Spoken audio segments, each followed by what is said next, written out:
That's right, Katrina. I got a chance to sit down with a student whose semester is playing out to be quite different than he expected.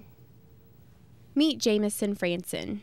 He is your average Huntington University freshman, but just a few weeks ago, he got a rug burn while wrestling with one of his friends.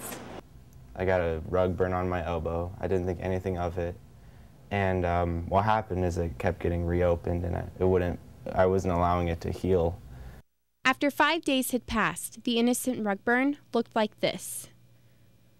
Jamison had contracted MRSA, methicillin-resistant Staphylococcus aureus. MRSA is just the name given to a strain of bacteria called Staph aureus that is resistant to one of the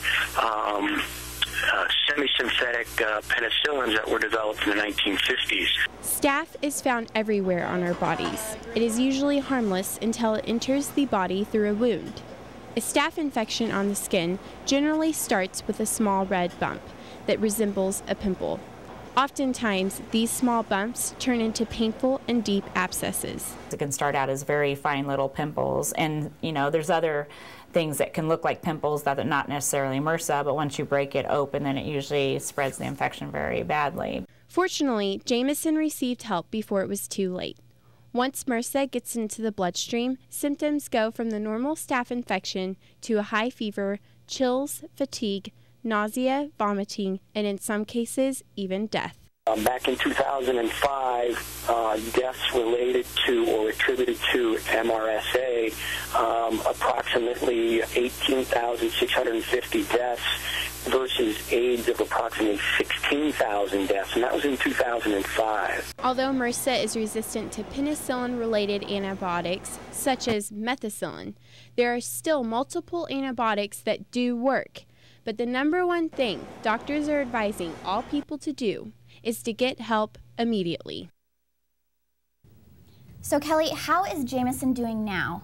Jamison is actually doing quite well. Okay. The wound is healing very nicely, and at most he will be walking away with an indentation in his elbow.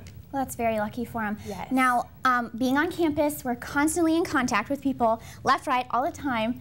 How can we keep this bacteria from spreading? That's actually a very good question, and I have two things to say. First and foremost, make sure you keep all your wounds, no matter how big or how small, clean and bandaged. Okay. And number two, I created an acronym, DUDE, and there's 4 things that you can do to help prevent the spread of the dangerous bacteria.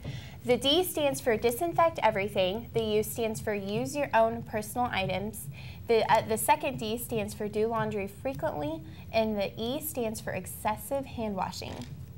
Okay, thank you so much, Kelly. You're very welcome.